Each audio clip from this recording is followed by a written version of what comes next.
Hi, thanks for joining me for another video. Today we're going to be talking about something super near and dear to my heart, something that's been a really long journey for me, and I hope to help you on yours. I'm assuming you clicked on this video because you're a stay-at-home mom, or maybe you're about to enter into that transition and you're wondering how you're going to handle it. I'm a mom of two kiddos, ages 3 and 1, and I had started my career when I became pregnant with my first child and really struggled, like a lot of moms do, with the identity crisis of, do I stay in my job? Do I stay at home? What do I do?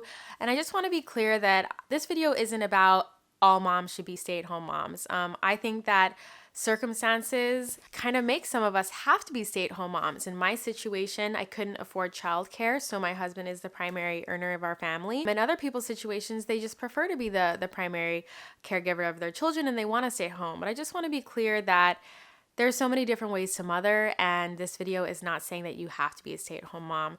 Rather, the intention of this video is to help you go through the transition more quickly than I did of how to own your worth as a stay-at-home mom. In our society, we are taught to measure value based on dollar signs. We're taught to understand that something is worth a certain amount or a certain amount of value to us based on how much it costs or how much it can earn. So when I became a stay-at-home mom and I stopped earning money, I started to question my value. I started to question if this job where I was breastfeeding and burping and changing diapers and doing laundry and sometimes missing showers could be valuable, could be important. I was really struggling with my worth in that. And I think part of it is because of my own insecurities and me defining myself by my career. And the other part of it was the fact that in our society, people tell us that you're more valuable if you have a great job. You know, in our culture, we approach people and the first question people ask is, after where are you from, they ask, so what do you do for a living? You know, it's like the first thing we want to know about people. And for whatever reason in our society, when your response is, I'm a stay-at-home mom, people aren't like, oh, wow, that's really awesome. You know, they're like, oh. Or a lot of times I get the, so do you do anything other than being a mom or being a stay-at-home mom? Or do you have a part-time job, or do you work from home, or is there anything else you do? And it's like, being a stay-at-home mom is like 2.5 full-time jobs. Like, no one's giving me a paid break. No one's giving me a paid lunch. I don't get to clock out at 5 o'clock, you know? And especially if your kiddos are sick, which happens a lot in the early years, it's like we're up all night dealing with sick children. It's like, it's amazing how we don't really understand. And even though I grew up in a household where I had to take care of my younger siblings, you don't really understand what it's like to be a parent until you become one. And I had a circumstance where in my original corporate job, everybody I work with was not a parent. So nobody really understood why I was so exhausted when I came into work. No one understood why I had to leave at 6 o'clock when we had a presentation due the next day. They didn't understand that, you know, babysitters don't just like live with you. There's so many obstacles to us owning our worth. And I just hope that the tips that I can share with you in this video that I've learned through years of therapy and reading and soul searching of trying to own my worth as a stay-at-home mom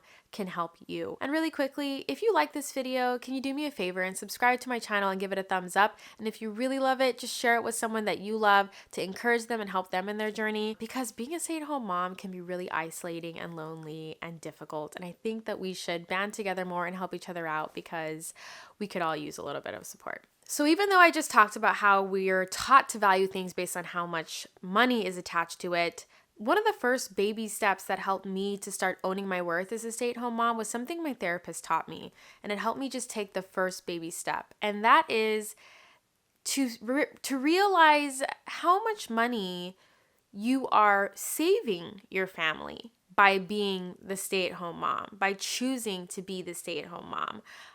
Even if you're in a situation where you kind of quote unquote had to stay at home with your kids because of childcare costs or whatever, realize that you're still doing this for your family. So for instance, my therapist explained to me, you know, let's do the math. How much would it cost to hire a full-time housekeeper, a full-time nanny who also takes care of the kids at night, so full-time times 2, an errand runner, an appointment maker, an accountant, all of those things that you do? How much would it cost if you hired multiple people to do those multiple positions. It would literally cost over $100,000. It would probably cost even more than that because you have to hire multiple people to do those full-time jobs. And she helped me realize, like, Mia, you are doing all of that for your family. You're cooking and cleaning. You're going to the grocery store. You're taking them to the doctor appointments. You're staying on top of errands. You're running around town, getting all this stuff done for your family, and you're not getting paid for it.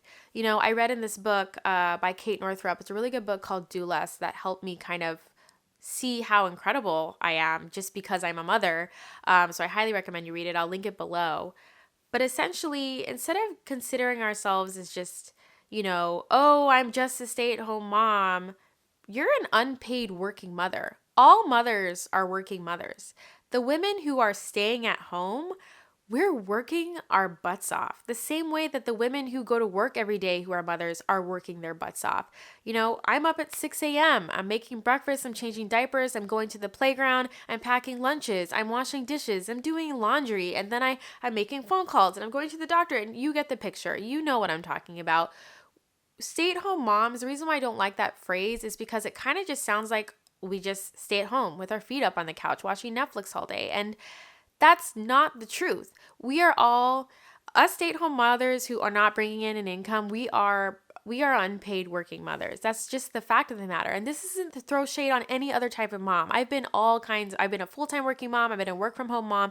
I've been a full-time stay-at-home mom. I've been all the things. And they're all hard and they're all challenging. And I just want you to know that this first little baby step, this mindset shift where I literally quantifiably put dollar signs. Yes, I know I just said dollar signs aren't the way we should measure our value, but because that's the frame of mind that we're starting with, you put dollar signs to all the jobs that you do as one person, you are saving your family hundreds of thousands of dollars potentially. So if you're feeling guilty about spending, $80 on a sitter so you can have half the day off, or if you feel guilty about hiring a housekeeper to do some deep cleaning once a month, or if you're feeling guilty about going out to get a massage, once a month, or whatever it is that you really want to do, you deserve it. You deserve to treat yourself, not only because you just deserve to take care of your body, but also if you're like me and you struggle with the monetary aspect of things, realize how much money you are saving your family by doing all of these jobs, by fulfilling all of these roles just on you. So I should say that try to pay yourself first in a way by ensuring that you're taking good care of your mental, physical, and emotional health. So the next mindset shift that helped me to own my worth as a stay-at-home mom is the fact that I am keeping so many people's worlds turning. There was a point in my life last year where I was really burning myself out. I was not taking care of myself. I had a 2-year-old at the time and a newborn, and I was full-time taking care of my brother who has a host of other problems, and I was just burning myself out. And there came a point where I almost had to go to the hospital. I was so sick and I was so run down. And my therapist told me, Mia, if you don't take care of yourself, who's going to keep all of these worlds turning? You keep your son's world turning, your brother, your husband, your daughter, your own. If you're in the hospital because you're not taking care of yourself, because you don't want to hire a sitter and you don't want to get a housekeeper, you don't want to get help, what if you end up in the hospital? That's going to cost you so much money. And you're going to have to also hire someone to fulfill your role as a stay-at-home mom while you're in the hospital sick. It was like for some reason, I'm like, now it's like, hello, that's so obvious. But at that time, I'm like, it was like a huge shock to me because I was in such a fog and I was so run down. And I was like, oh my gosh, you're right. If I don't take care of myself, if I don't spend the money, it's like we hate spending money on ourselves, but it's like, it's an investment. You get a return on your investment. You're not that massage, that housekeeper, that babysitter, that day off. That's not a waste of money. You're not throwing that money in the trash. Investing that money into help so that you can take a break is investing in your body, mind, and soul that needs to continue to run and function. Again, you are keeping all of these little people's worlds turning. You're keeping your house running. Who's doing all of that? You are doing all of that.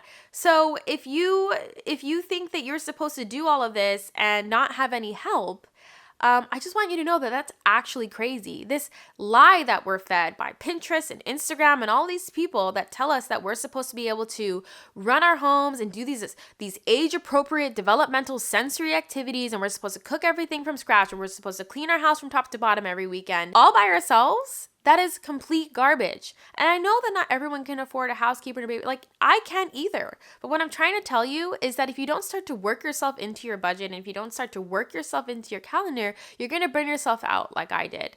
You're going to almost wind up in the hospital like I almost did. And then what? You're going to be spending money on hospital bills, and you're going to have to hire someone to fill your shoes while you're gone. And I really think that that's just not worth it. That's not worth going down that hole. I want to remind you here and now that you are not invincible, and that you can't do everything on your own.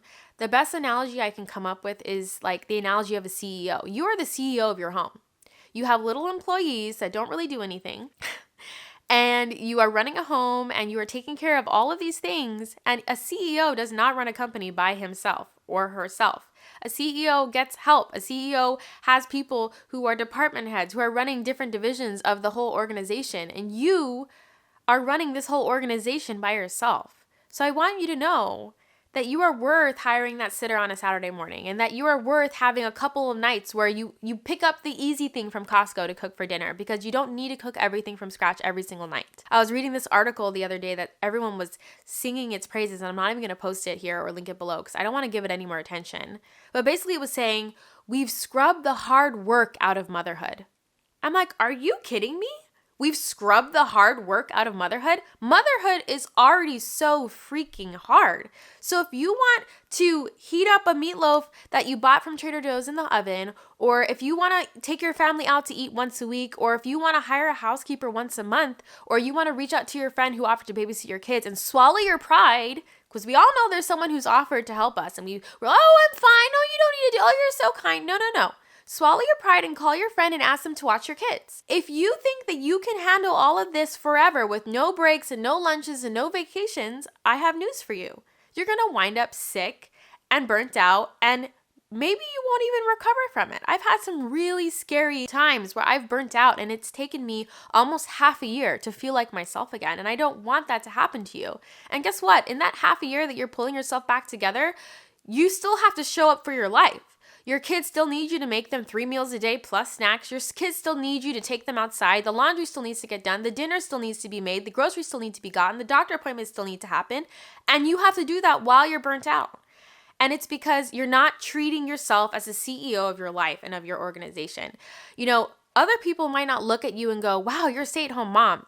You know, good for you. That's a hard job. That's one of the hardest unpaid jobs in the world. And instead, you need to look yourself in the mirror and go, I have one of the hardest unpaid jobs in the world, and I'm going to show up for it as a CEO of my life. And these mindset shifts, you know, even if you're a stay-at-home mom, not fully by choice, you know, there is a long time where I wanted to go back to work, and sometimes I still feel that way. But right now, that's not what makes sense financially for my family. And sometimes that can cause us to feel resentful or bitter about being a stay-at-home mom. I know I felt that way. I felt resentful and bitter about being a stay-at-home mom for a long time. I couldn't help it.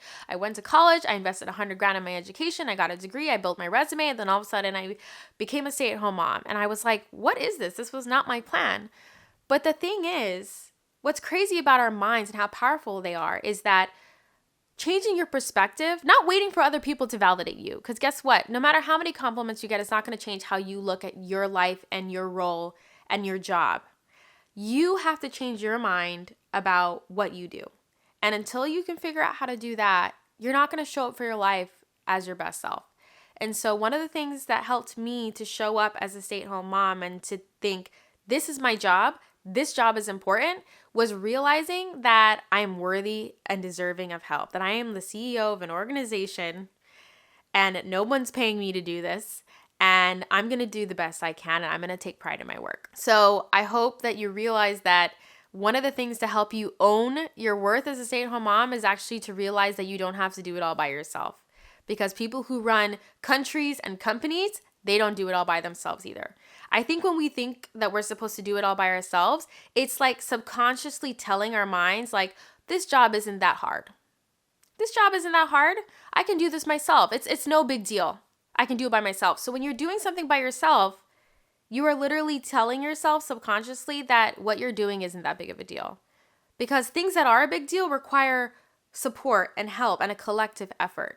So the more you rally support and help and collective effort around you to do this hard job of being a stay-at-home mom, the more you are teaching yourself and reminding yourself like, oh, this is a big deal. Being a stay-at-home mom, raising children, it's hard work and it's a big deal and it requires a lot of support. I know that sounds counterintuitive to like that getting help is actually a way to own your worth, but it's a way of you affirming that your job is really important and really challenging. So the third thing, and you've probably heard this before, is that we're raising the future generation. We all grow up and become adults and have to make our own choices, and we can only do the best we can as parents. We can't control our children's actions. But what I think is if people just knew that if people felt loved and accepted and safe, if people felt that they, like if something was going on in their mental health or emotional health or in their physical world, if they felt as a child that they had somewhere to go and someone to go to that they could trust, I really wonder how that would change the makeup of our world. So it helps me to approach my children, especially in a difficult moment, and I think to myself, here and now is where I'm teaching my kids to be kind. Here and now is where I'm teaching my kids to be fiercely loving and strong and trustworthy people. Here and now, in the playground and the sandbox, in the mess of my living room, here and now is where I'm teaching my kids to love and to accept others and to be empathetic. It's like it changes how I approach my job. You're not just dealing with another temper tantrum, you're teaching your child how to manage their emotions, how to express themselves, how to regulate how they feel.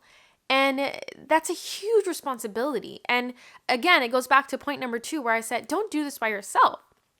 I fully believe in, children going to therapy if they need to. I fully believe in seeking advice from a healthcare professional and behavioral specialist if you need that.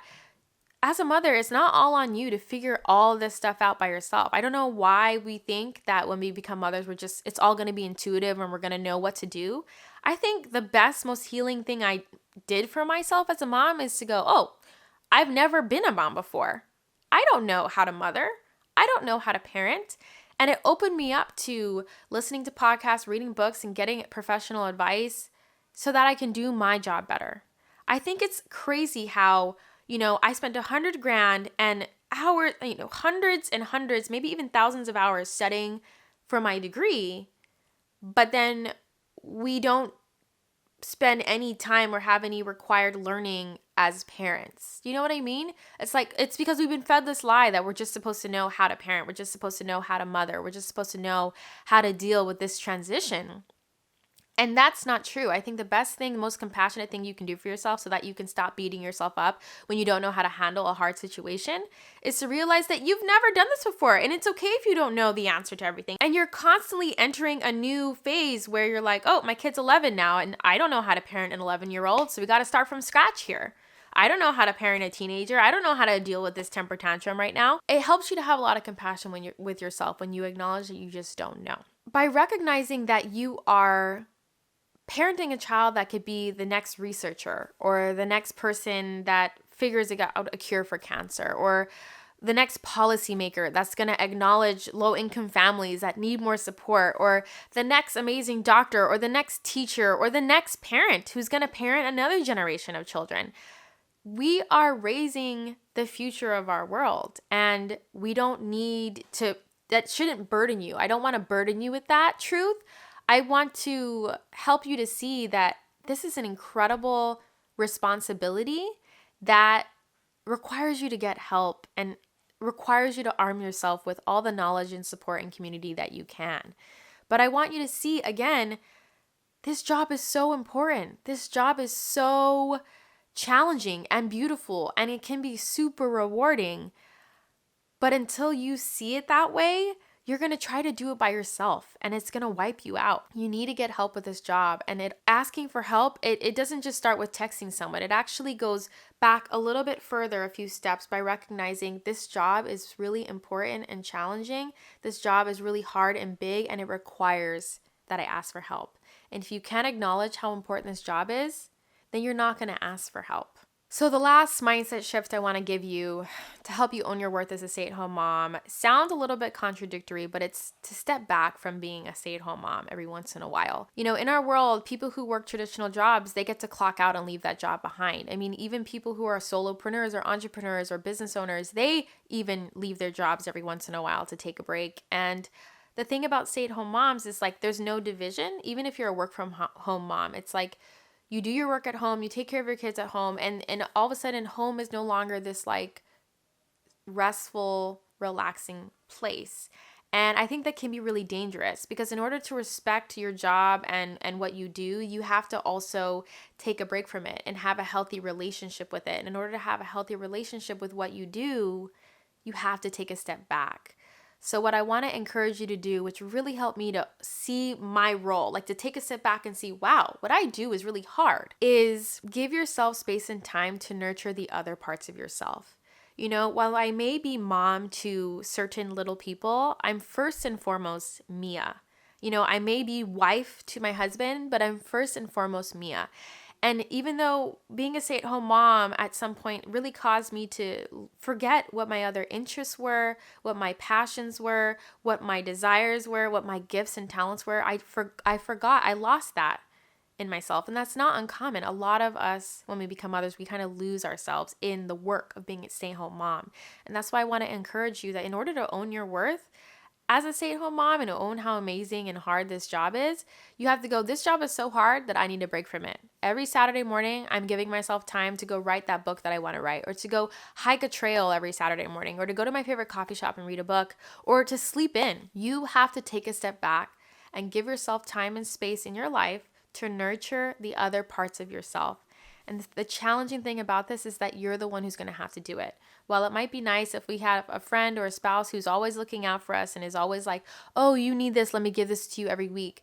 First and foremost, you need to stand in your power and you need to look out for yourself and ask for what you need, okay? In order to make sure you're getting that break regularly. Not every once in a while, not when you're falling apart, not when you're already burnt out, but regularly, to nurture the other parts of yourself outside of your job as a stay-at-home mom. I know that these tips weren't exactly like hard and fast rules, but that's kind of the way life is. And that was kind of my journey to figuring out how to own my worth. And it's a constantly evolving thing. I'm constantly having to learn how to own my worth as a stay-at-home mom. And if there's anything that helped you that I didn't mention, can you please share it with us in the comments below? I love learning from you guys and hearing from you guys because, again, we need more community around mothers. There's too much isolation, there's too much judgment, there's too much comparison, and I would just love if we could just help each other more. All right, that's all I have for you this week, and if you would like to check out my Patreon, you can go to patreon.com/Mia Hemstad, where I have exclusive perks for my Patreon members. I also have a lot of amazing resources linked for you down in the description box. Thank you so much for watching this video and for spending this time with me. I know you're a busy stay-at-home mom, and I just want to remind you one more time to go and take a break and treat yourself because you deserve it. I love you guys, and I will see you next week. Bye.